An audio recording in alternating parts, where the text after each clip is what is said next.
Well, hello everyone and welcome to another video. Let me just take this off quickly, I'm sure nobody will mind. So where am I today? I'm actually at the Temple of Debod. And what is it? It's an actual, real, ancient Egyptian temple. And why is it in the middle of Spain? Well, let me tell you.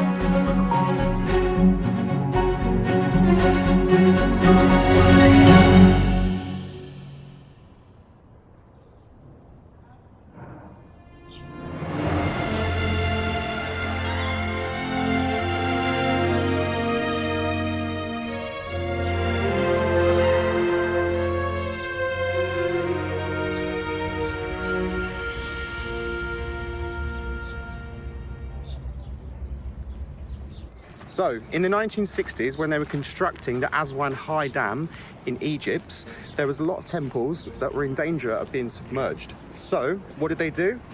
They relocated loads of these temples, including Abu Simbel, the most famous one. But this one was in danger of being submerged. So what did they do? UNESCO put out what did they do? They put out a plea for someone to help save it. So what they actually did is, this temple, they deconstructed it, and Egypt gave it to Spain as a gift for their help in relocating the Abu Simbel temple. So, here it is. And there's actually a bit of a story about this. These two gates, these two, were actually put back in the wrong order. So this one should be here.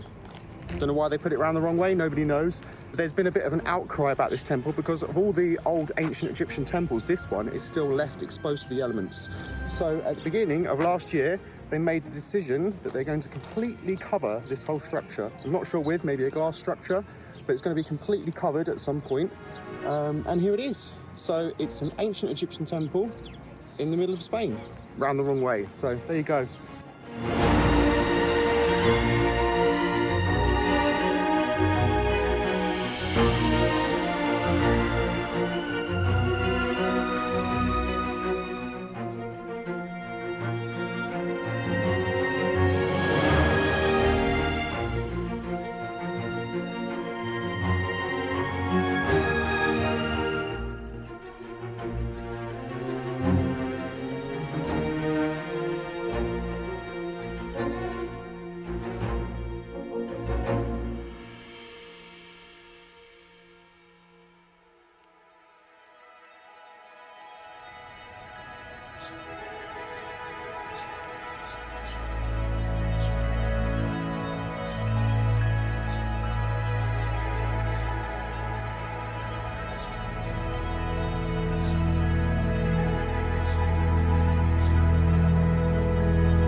Where are we right now? Well, me and my friend here are in the Retiro, which is the largest park in the whole of Madrid. And it wasn't always a public park. It was actually created as a public park in about the 19th century. Before that, it was actually a retreat for the Spanish royal family. And there's lots of amazing things in this park that were built by the kings, including a lake, which was used for mock naval battles. There's a huge monument to a Spanish king. There's loads of things to see. Apparently there's peacocks in this park. Apparently there's a rose garden, loads of different things. A great big greenhouse somewhere. I haven't found it yet because this park is huge. So we're gonna have a look around the park and see what we can find.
Right, well, I've just discovered the Palacio di Cristal. That means the Crystal Palace, basically. Now, this was actually built in 1887, and it's made entirely of glass with an iron frame. And it's actually built in the shape of a Greek cross. So the building technique used to use this was pioneered by John Paxton, who actually created the Crystal Palace in London. So it's an absolutely beautiful design, and it was used as a greenhouse up until not that long ago, and it's actually now part of the Reina Sofia Museum, and it's used to hold exhibits. So here it is, absolutely beautiful. Could just imagine it years ago with palms and pineapples and beautiful plants in there, but obviously now they use it for art exhibitions. But absolutely stunning. Let's have a look round.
If you can see behind me, there's loads and loads of this red tape all around the park still.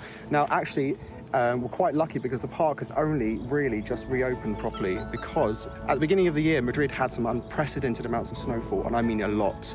And obviously that caused problems for the trees, because all of that snow caused a lot of these branches to snap off. And obviously that's fine if nobody's around, but if a branch snaps and falls on somebody's head, it's not good. So they've had to close off the entire park piece by piece and use cherry pickers to go up, and they've had to check every single tree. So we're lucky that we can actually walk around the park, because last week it was completely closed. So yeah, we're really lucky. But obviously they're being very cautious. They don't want branches falling on people's heads, which is great. But it just means that some parts of the park, like these, you can't look around. But most of it's open, so we're very lucky.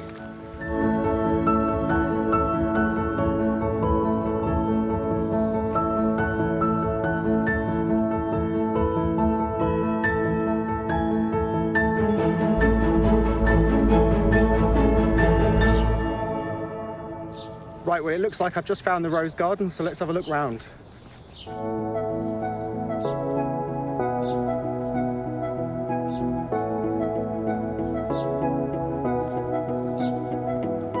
We can pretend that we're just friends, yeah, but who are we kidding?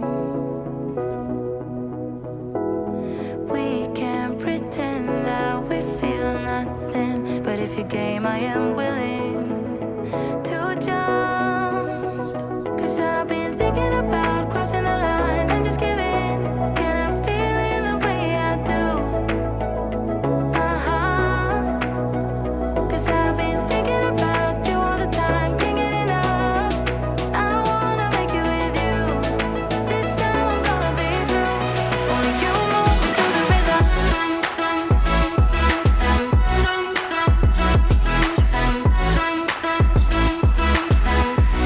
Only you move me to the rhythm.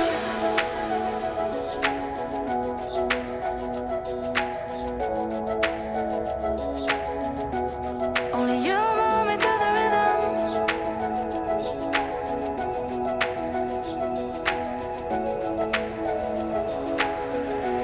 Only you move me to the rhythm. Well, I must say, I've never actually seen a rose garden this big in my life. It's absolutely huge. Apparently there are over 4,000 rose bushes here, all different types. Obviously they're not in bloom at the minute, so you can only imagine what it's like normally, but it's absolutely stunning.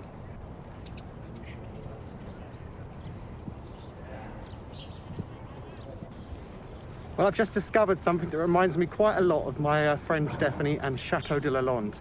There are peacocks in this park, and there's one just here.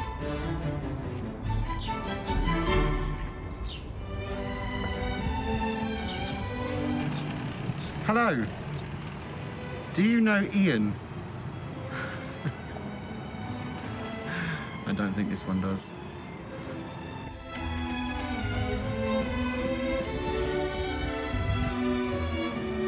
I've just spotted him, the male. There he is, right at the top there.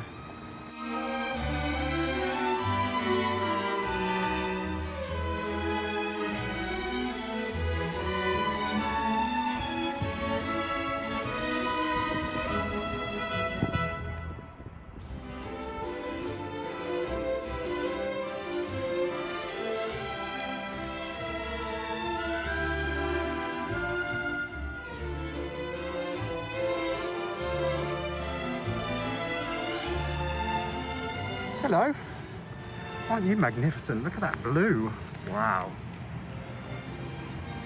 They're quite friendly, these peacocks. They don't seem to be scared by anyone.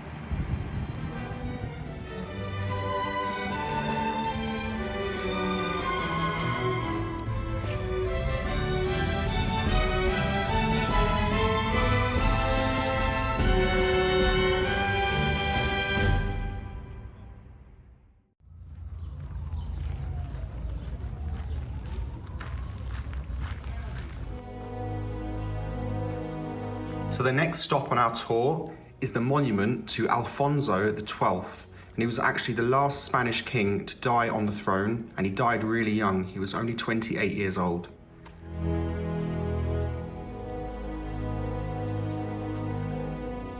So this monument was the result of a contest which was created by his widow, the then Queen Mother, to create a monument to her late husband. And this was it. The actual architect who won the competition was Jose Grates Riera. So the monument that you see was actually finished in 1922, which is about the same year that the Chateau was finished. It consists of a grand colonnade alongside the lake in El Retiro. And it's got sculptures surrounded by an equestrian statue of the king, with everything constructed in bronze and marble. So there are several statues depicting different things on this monument.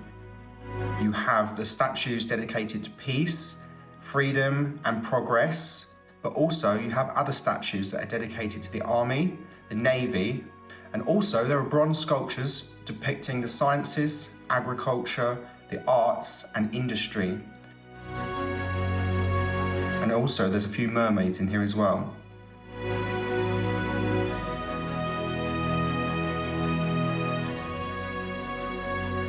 So it's an absolutely beautiful monument. And apparently there's a legend that the body of King Alfonso XII is actually in the top of the monument, but I don't think that's actually true because I can't find anything online about it. But here it is in all its glory.